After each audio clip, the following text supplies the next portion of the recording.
Imagine estar no meio de um tribunal do júri, ainda vestido com sua beca de advogado, pronto para defender um acusado e, de repente, ser destituído da defesa por uma decisão arbitrária de um ministro. Não por descumprimento de prazos, não por negligência ou falta de preparo, mas simplesmente porque o Estado decidiu que você não pode mais defender o seu cliente. Parece impossível? Pois é exatamente isso que aconteceu no Brasil, em plena democracia. Ou, pelo menos, é o que deveria ser se este termo ainda tivesse algum significado real. O caso é o de Felipe Martins, acusado em um processo que já começou a escancarar violações graves do devido processo legal. O seu advogado, Jeffrey Chicchini, junto com seu colega, Dr. Ricardo, receberam a notícia estarrecedora. Foram destituídos da defesa pelo ministro relator, Alexandre de Moraes.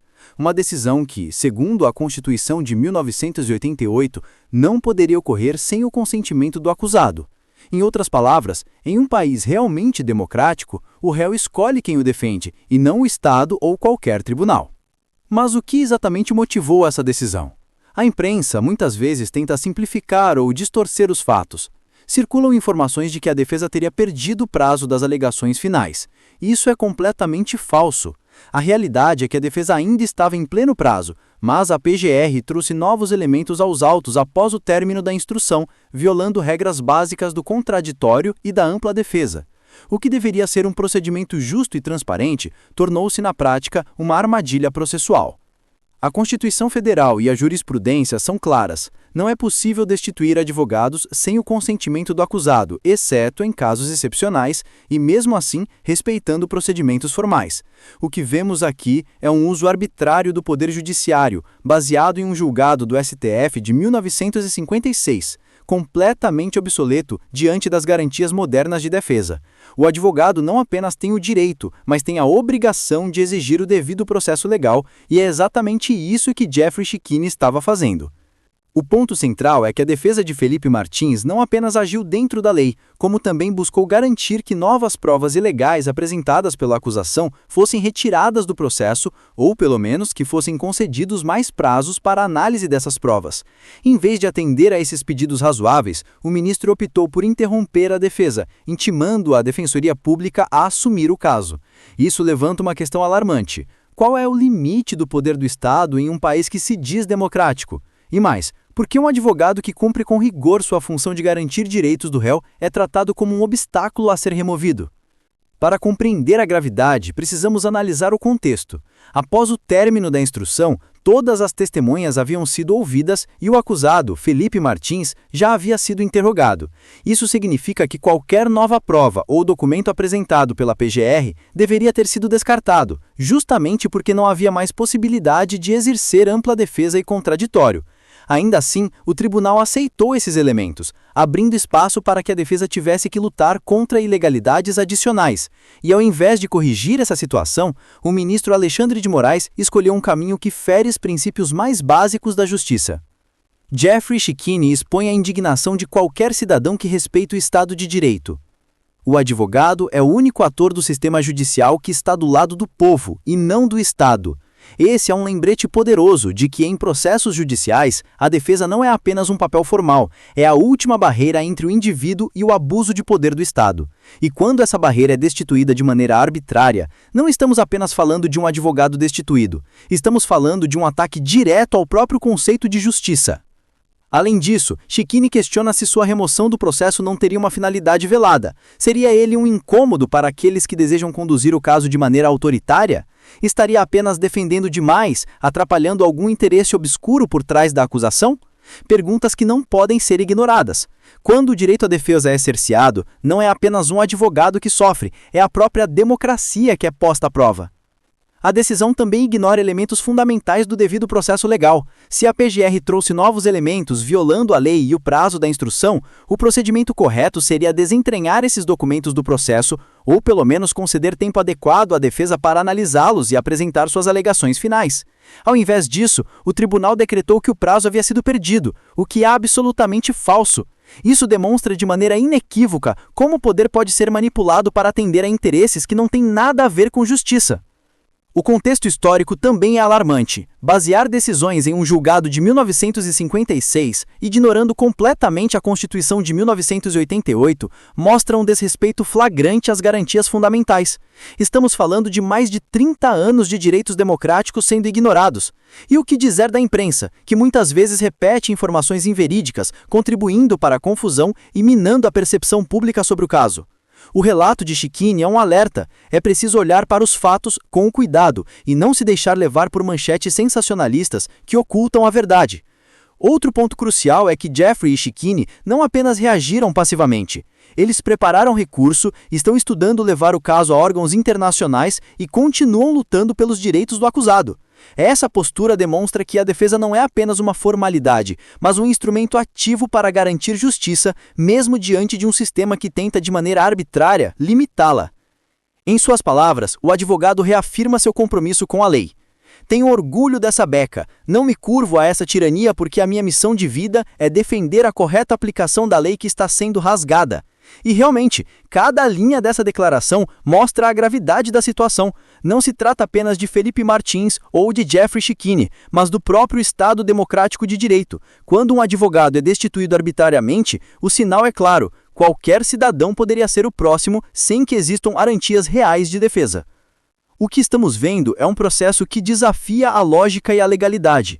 Advogados removidos sem justificativa válida, alegações finais sendo questionadas com base em pretextos, novas provas introduzidas ilegalmente e uma pressão constante para limitar a defesa. É um quadro que qualquer jurista ou cidadão atento deveria questionar profundamente, porque o efeito não se limita ao caso específico, ele molda precedentes que podem comprometer o sistema judicial como um todo. E, finalmente, o que resta para o público? Informação, vigilância e uma consciência crítica. O relato de Jeffrey Shikini não é apenas um desabafo, é um alerta para todos os brasileiros. Precisamos observar atentamente como o poder judiciário atua, como os direitos individuais podem ser comprometidos e como a defesa eficaz é muitas vezes o único escudo contra a arbitrariedade. Esse caso, envolvendo Felipe Martins, é emblemático. Mostra que as regras do jogo estão sendo manipuladas e que cada cidadão deve compreender os riscos de um sistema onde a lei pode ser contornada por interesses autoritários. Se na primeira parte vimos a arbitrariedade escancarada contra a defesa de Felipe Martins, agora precisamos compreender o que isso significa para o Brasil e quais os efeitos de um sistema que ignora as garantias constitucionais. O que aconteceu aqui não é apenas um caso isolado, é um alerta para todos os cidadãos, um sinal de que o Estado de Direito pode ser contornado quando os interesses de poucos se sobrepõem à justiça. A remoção de Jeffrey Shikini e Dr. Ricardo da defesa não é um erro técnico, é uma decisão autoritária com implicações profundas. Num Estado democrático de direito, o réu escolhe seu advogado, e qualquer tentativa de interferir nesse direito representa uma violação clara da Constituição. Mas quando essa escolha é ignorada, o resultado é imediato. O réu perde a representação de confiança, a defesa se fragiliza e o processo se inclina perigosamente para o lado da acusação. É como se a balança da justiça fosse deliberadamente desequilibrada. Agora, pensemos na dimensão internacional. Casos como este não passam despercebidos fora do Brasil. Organizações de direitos humanos, tribunais internacionais e entidades que monitoram a justiça em democracias emergentes observam atentamente quando princípios básicos são desrespeitados. A atitude de destituir advogados e aceitar provas apresentadas fora do prazo legal é um forte indicativo de que o processo está comprometido. Isso pode gerar consequências diplomáticas, questionamentos em fóruns internacionais e até sanções simbólicas contra práticas judiciais autoritárias. O ponto é que, para além do indivíduo, o que está em jogo é a credibilidade do sistema judicial brasileiro. Cada decisão como esta mina a confiança da população no poder judiciário. Quando advogados que exercem sua função corretamente são removidos arbitrariamente, a mensagem é clara. Ninguém está verdadeiramente protegido pelas leis e os direitos do cidadão são secundários diante do poder concentrado. Mas não podemos esquecer da atuação da defesa. Jeffrey Shikini e sua equipe não apenas reagiram, eles lutaram e continuam lutando ativamente. entraram com recursos internos e estão se preparando para levar o caso a órgãos internacionais, garantindo que os abusos não fiquem sem resposta. Isso mostra que, mesmo diante de arbitrariedades, ainda existe a possibilidade de resistir e reivindicar justiça, desde que se tenha coragem e conhecimento jurídico. O clímax desse caso chega quando consideramos a motivação por trás da remoção da defesa. Jeffrey Schickini levanta a questão que muitos brasileiros estão começando a se perguntar: será que existe um objetivo escuso por trás dessa decisão? Seria ele apenas um advogado comprometido com a lei? Ou estaria atrapalhando interesses poderosos que operam nos bastidores? Esse tipo de questionamento não é paranoia, é reflexo de uma situação real, onde a defesa rigorosa se torna um obstáculo para quem deseja manipular o processo. E enquanto isso, a imprensa, muitas vezes, cumpre um papel preocupante. Ao divulgar informações distorcidas ou incompletas, cria narrativas que confundem a população, minimizando a gravidade da arbitrariedade. O relato de Schickini é uma resposta direta a essa tentativa de manipulação, mostrando que a verdade não pode ser silenciada e que cada cidadão tem o direito de conhecer os fatos reais. Vamos analisar o impacto direto sobre Felipe Martins.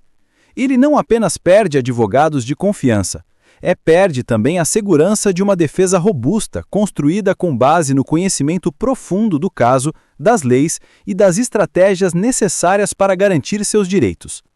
Substituí-lo por defensores que chegam em meio ao processo, sem histórico completo e sem o vínculo de confiança, é uma forma clara de enfraquecer sua posição no tribunal. Isso não é apenas uma questão técnica, é um ataque direto à sua possibilidade de um julgamento justo. E aqui entra outro ponto crucial: a natureza do que está sendo processado. Quando a acusação atua com excesso, introduz elementos novos fora do prazo legal e ignora pedidos legítimos da defesa, estamos diante de uma forma de justiça seletiva, onde a lei é moldada para servir interesses específicos e não para garantir igualdade entre acusação e defesa. Isso compromete não apenas um caso, mas todo o sistema jurídico, porque cria precedentes perigosos de abuso de poder. É nesse contexto que se revela a coragem de Jeffrey Schickini. Ele afirma: tenho orgulho dessa beca. Não me curvo a essa tirania, porque a minha missão de vida é defender a correta aplicação da lei que está sendo rasgada. Palavras fortes, que refletem não apenas sua indignação, mas o papel do advogado na proteção da sociedade. A defesa não é inimiga do Estado, é o que impede que o Estado se transforme em instrumento de arbitrariedade. Ao acompanhar esse caso, fica claro que o Brasil enfrenta um momento crítico. Quando decisões judiciais ignoram o direito do acusado de escolher seu advogado e quando provas ilegais são aceitas sem contestação adequada, não se trata apenas de Felipe Martins ou de Jeffrey Schickini, trata-se de todo o país, da confiança dos cidadãos no sistema de justiça e da própria democracia. E então chegamos à pergunta que deve ressoar em todos os lares brasileiros: até que ponto estamos dispostos a aceitar arbitrariedades como essas? Quando um advogado destituído é a ponta visível do problema, o que dizer das inúmeras situações onde os cidadãos comuns nem têm voz, nem tem quem lute por eles? É um alerta vermelho, um chamado de atenção, porque a linha entre o direito e o abuso está se tornando perigosamente tênue. Mas há esperança. Cada recurso, cada apelação, cada denúncia internacional é uma oportunidade de restaurar a justiça. A luta de Jeffrey Schickini é exemplo disso. Resistência fundamentada na lei, coragem e compromisso com a verdade podem criar precedentes positivos, lembrando a todos que o Estado de Direito não pode ser violado impunemente. E aqui está a conclusão. O caso Felipe Martins é muito mais que um processo judicial. É uma lição para o Brasil e para o mundo sobre como os direitos podem ser ameaçados quando o poder é usado sem limites. É também um lembrete da importância da defesa, da ética e da coragem. Cada cidadão precisa estar atento, questionar e exigir transparência, porque a democracia não é garantida apenas pela Constituição no papel. Ela é protegida pela ação daqueles que defendem a lei e a justiça na prática. Chamada para a ação. Se você quer continuar acompanhando casos como este, entender as arbitrariedades que tentam passar despercebidas e se informar com clareza sobre os direitos e a justiça no Brasil, inscreva-se no canal agora, ative o sininho e compartilhe esse vídeo. Não podemos permitir que a injustiça seja normalizada. É hora de exigir transparência, respeito às leis e proteção aos direitos de todos os cidadãos.